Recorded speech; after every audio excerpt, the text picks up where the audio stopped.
दोस्तों कैसा हो अगर एक ऐसा वर्चुअल जेल हो जिसके अंदर 1 साल 1 मिनट के बराबर हो। यानी कि एक मुजरिम जेल में 1 साल की सजा काटता है, लेकिन जब वो रियल वर्ल्ड में आता है तो उसकी जिंदगी का सिर्फ 1 ही मिनट गुजरा होता है। आज की इस मूवी अदर लाइफ में हम कुछ ऐसा ही देखेंगे।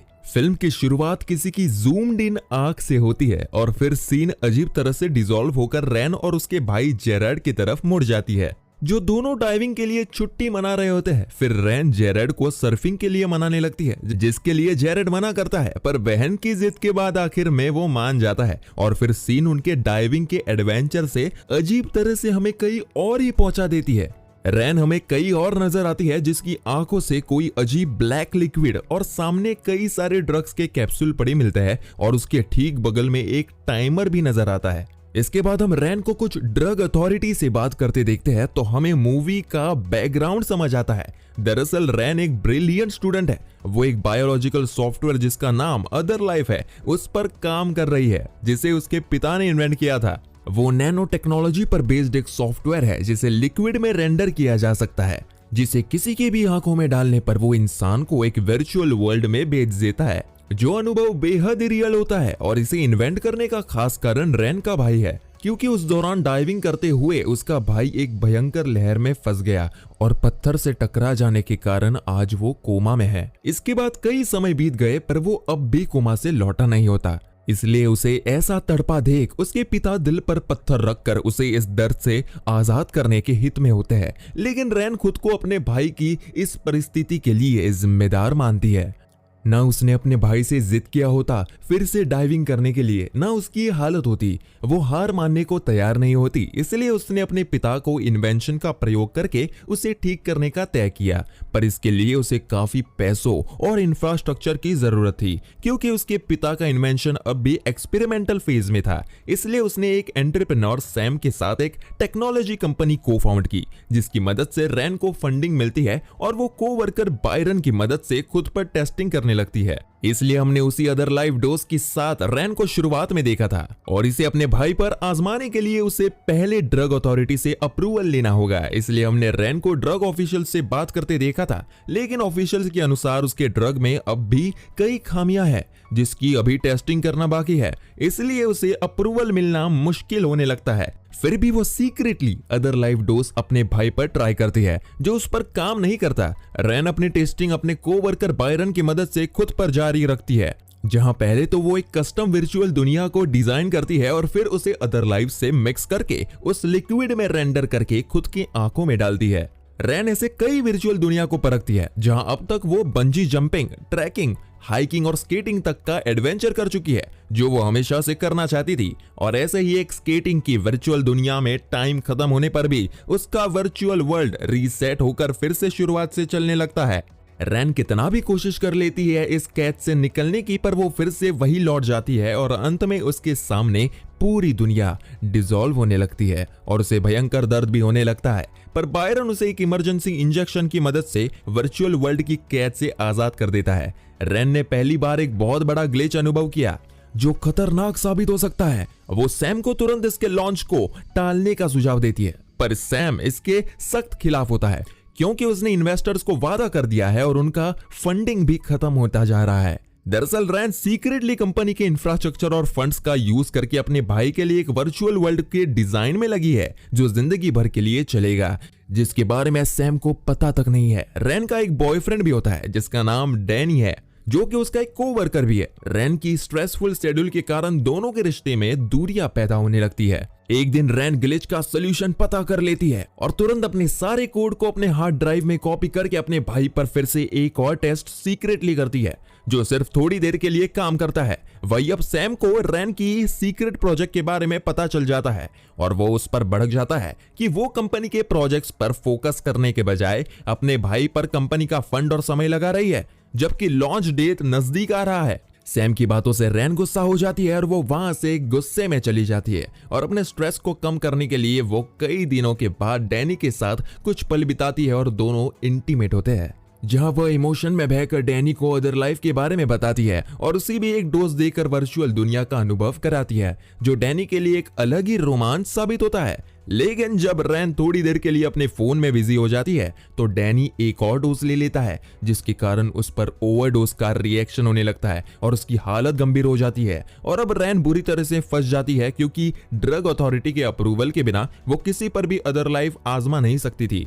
इसलिए अब उसे कम से कम 10 से 15 साल की जेल होने वाली है और कंपनी पर भी $1 मिलियन का जुर्माना लगेगा, जिसके कारण कंपनी डूब जाएगी। और सैम कंपनी को डूबने नहीं दे सकता, इसलिए वो गवर्नमेंट ऑफिशियल्स की एक डील को स्वीकार कर लेता है, जिससे उसकी कंपनी भी बच जाएगी और एक तरह से उनकी प्रोडक्ट का टेस्टिंग भी हो जाएगा। दरअसल गवर्नमेंट पैसे बचाने की कोशिश में है, जो उन्हें कैदियों के रहन सहन और खाने पीने पर खर्च करना पड़ रहा है। अदर लाइफ के डोज की मदद से इंसान वर्चुअल दुनिया में कई दिनों तक जी सकता है और रियलिटी वर्ल्ड में लौटने पर उसके लाइफ के कुछ सिर्फ ही मिनट बीतते होंगे। इसलिए वो सैम की कंपनी से एक ऐसा जेल वर्चुअल वर्ल्ड तैयार करने का प्रस्ताव रखते हैं जहां कैदी अपनी पूरी सजा काट सके। पर इससे पहले उन्हें इसे टेस्ट करना होगा, जिसके लिए वो रैन की मजबूरी का फायदा उठाते हैं। यानी कि रैन के पास अब एक ही चारा है, या तो वो सच में सलाखों के पीछे 15 साल काटे और उसकी बनी बनाई कंपनी भी डूब जाए, या तो वर्चुअल सिमुलेशन में अपनी सजा काटे, जिस दौरान सैम और उसकी टीम रैन को एक्सपेरिमेंट को अच्छे से मॉनिटर करेगी। रैन को यह आइडिया सही नहीं लगता, क्योंकि एक वर्चुअल वर्ल्ड में भी टॉर्चर का अनुभव वैसा ही रहेगा जैसा रियल वर्ल्ड में होता है। लेकिन तब सैम उसे बुरी खबर देता है कि डैनी अब नहीं रहा। वो उससे ये कहता है कि तुम्हारे वजह से एक इंसान की जान गई है, तो उसकी सजा मानकर तुम ये एक्सपेरिमेंट करो। रैन के पास और कोई चारा भी नहीं है, इसलिए रैन को अंत में तैयार होना ही पड़ता है। गवर्नमेंट ऑफिशियल्स रैन को समझाते हैं कि वो 1 साल के लिए वर्चुअल सिमुलेशन की एक सेल में कैद रहेगी, जहां उसके पास साल भर का खाना पीना होगा, पर बात करने के लिए कोई नहीं होगा। रैन एकदम घबराई होती है और अदर लाइफ का बूंद पड़ते ही वो खुद को एक पिंजरे जैसे सेल में पाती है और उसके सामने एक विशाल डिस्प्ले होता है जो इंडिकेट करेगा कि उस सेल में कितने दिन हुए। पहले कुछ दिनों वो कैसे तो निकाल लेती है, पर धीरे धीरे आइसोलेशन उस पर हावी होने लगता है। वो एकदम पागल होने लगती है, लेकिन खुद को शांत करने के बाद जितना वो अपने इमोशन पर काबू पाती है, उतना ही समय उसके लिए तेजी से गुजरने लगता है और कैसे भी करके वो अपना 1 साल पूरा कर लेती है। लेकिन अगले ही दिन उस सबसे बड़ा झटका लगता है, क्योंकि 1 साल होने के बावजूद उसका सिमुलेशन फिर से पहले दिन के लूप में फंस जाता है। ये वही ग्लिच है जो उसे स्केटिंग सिमुलेशन के दौरान अनुभव हुआ था।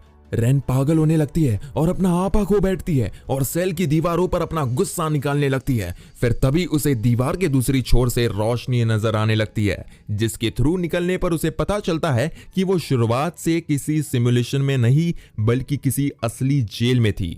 शायद सैम रैन की कंपनी और इन्वेंशन को हड़पना चाहता है, इसलिए वो तुरंत करीब एक कार हाईजैक करके सीधे सैम को कन्फ्रंट करने निकलती है। पर जहां उसका कभी कंपनी हुआ करता था वो जगह खाली मिलती है। वो तुरंत पुलिस के पास जाती है, लेकिन पुलिस बताती है कि न्यूज के अनुसार वो पेरिस में छुट्टी बिताने निकली थी, जहां से वो कभी लौटी ही नहीं। रैन की कहानी सुनने के बाद जब ऑफिसर्स उसी जगह पर पहुंचती है जहां उसे कैद कर रखा था, लेकिन उन्हें वहां कुछ भी नहीं मिलता। इसके बाद रैन अपने दोस्त और कोवर्कर कैट से मिलती है, जो बताती है कि डैनी अब भी जिंदा है। इसका मतलब उसका शक सही था कि सैम उसे रास्ते से हटाना चाहता था, इसलिए उसने डैनी के बारे में झूठ बोला ताकि वो एक्सपेरिमेंट के लिए हामी भरी। इसके बाद वो डैनी से मिलती है, जिसे जिंदा देख रैन की खुशी का ठिकाना नहीं रहता। डैनी से उसे पता चलता है कि उसका प्रोडक्ट लॉन्च होने के बाद जबरदस्त हिट रहा, जो कुछ ही सेकंड में सोल्ड आउट हो गया, जिसके बाद सैम उसका इन्वेंशन बेचकर मालामाल हो गया और सैम तक पहुंचना अब काफी मुश्किल है। रैन को फिर याद आता है कि उसका हार्ड ड्राइव अब भी उसके ऑफिस में हो सकता है, जिसमें उसकी इन्वेंशन की सारी सोर्स कोड मौजूद है। वो डैनी और कैट की मदद से ऑफिस में चुपके से प्रवेश कर जाती है और बायरन, जो शायद सैम के साथ मिला हुआ था, वो रैन को देखने के बाद गार्ड को बुलाने ही वाला होता है कि डैनी उसे सही समय पर रोक लेता है और रैन अपना हार्ड ड्राइव रिकवर करके भागने लगती है। इसके तुरंत बाद रैन अपने कोड के ग्लिचेस को फिक्स करके अपने भाई पर आजमाती है, उसे होश में लाने के लिए, जो सच में असर कर जाता है। पर कुछ देर बाद जल्दी रैन का सपना एक भयानक सपने में बदल जाता है। जब अदर लाइफ का असर उसके भाई पर हावी होने लगता है, रैन के सामने अब उसका भाई दम तोड़ने लगता है। लेकिन तभी रैन को बैकग्राउंड में अजीब अजीब आवाजें और पुकार सुनाई देने लगती है। वो कुछ समझ ही नहीं पाती कि आखिर उसके साथ हो क्या रहा है।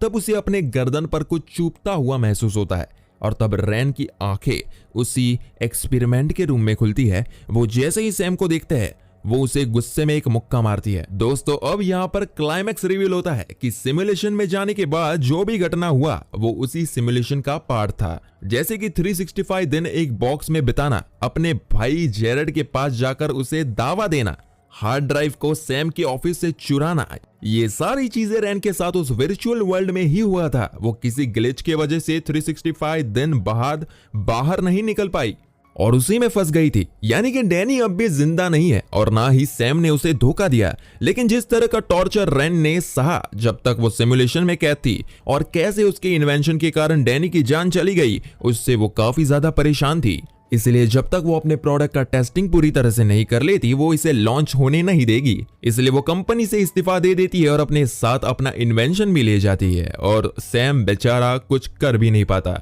लेकिन फिर अगले दिन सैम रैन को बुलाकर कुछ डेटा दिखाता है। वो ग्लिच जिसके कारण वो लूप में कैद हुई थी, उन्होंने उसका सोल्यूशन ढूंढ निकाला जिससे वो अब भी कंपनी को बचा सकते हैं। वो रैन को एक बार फिर सिमुलेशन में जाने के लिए कहता है ताकि वो टेस्ट कर सके कि उनका सोल्यूशन काम कर रहा है या नहीं। पर जाहिर तौर पर रैन किसी भी हालत में तैयार नहीं होती, जो बात सैम को पसंद नहीं आती क्योंकि रैन ने अपना इन्वेंशन रिटर्न लेकर उसे अकेला डूबने के लिए छोड़ दिया, क्योंकि बिना उसके इन्वेंशन के कंपनी सरवाइव नहीं कर सकती। फिर भी रैन तैयार नहीं होती, इसलिए सैम के पास अब भी और कोई चारा भी नहीं बचा था। वो रैन पकड़कर उसकी आंखों में जबरदस्ती अदर लाइफ लिक्विड पोर कर देता है, जिसके कारण रैन उसी सिमुलेशन में फिर से कैद हो जाती है। बायरन को भी सैम का कमांड फॉलो करना पड़ता है और वो रैन की रीडिंग को स्टडी करने में लग जाता है। रैन सिमुलेशन में पहुंचकर काफी परेशान हो जाती है क्योंकि उसे एक और टॉर्चर भरा साल यही बिताना पड़ेगा। पर इस बार रैन खुद को शांत करती है। जितना वो अपने इमोशन पर कंट्रोल पाती है, समय उतना ही तेजी से बीतने लगता है, जिसके कारण सिमुलेशन ओवरलोड होने लगता है और एरर्स ट्रिगर होने लगते हैं, जिसके कारण अंत में सिमुलेशन टूट ही जाता है और रैन सिमुलेशन से आजाद हो जाती है और वो तुरंत सैम को सबक सिखाने के लिए अदर लाइफ लिक्विड उसके आंखों में डालकर उसे उसी सिमुलेशन में कैद कर देती है। अब सैम खुद को पिंजरे में पाकर पागल ही हो जाता है। उसे धीरे धीरे समझ में लगता है कि रैन को किस तरह टॉर्चर सहना पड़ा। बायरन सैम को बाहर निकालने की रिक्वेस्ट करता है, पर रैन ने तय कर लिया होता है सैम को भी उसी टॉर्चर से गुजारने के लिए, ताकि उसके सिर से प्रोडक्ट लॉन्च का भूत उतरे। वो अंत तक उसे सिमुलेशन से आजाद नहीं करती। वही सैम सिमुलेशन में बहुत मुश्किल से 1 साल पूरा करता है, लेकिन सिमुलेशन फिर से लूप में चला जाता है।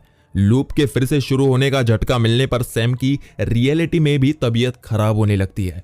इससे पहले कि उसकी जान चली जाए, रैन उसे इंजेक्शन देकर सिमुलेशन से बाहर निकाल लेती है और इस तरह वो सैम को वही सीख सिखाने में सफल होती है ताकि वो अगली बार किसी और को सिमुलेशन में बिना टेस्टिंग के ना कैद करे। मूवी के अंत में रैन एक सीख सीखती है कि उसे अपने भाई को जाने देना होगा। इसीलिए अंत में वो उसे कोमा के दौर से रिहा कर देती है और लाइफ सपोर्ट को बंद कर देती है। और इसी के साथ ये मूवी यही खत्म हो जाती है। दोस्तों अगर हमारा एक्सप्लेनेशन पसंद आया हो तो इस वीडियो को एक लाइक जरूर करें और इसी तरह के वीडियोस के लिए चैनल को सब्सक्राइब जरूर करें।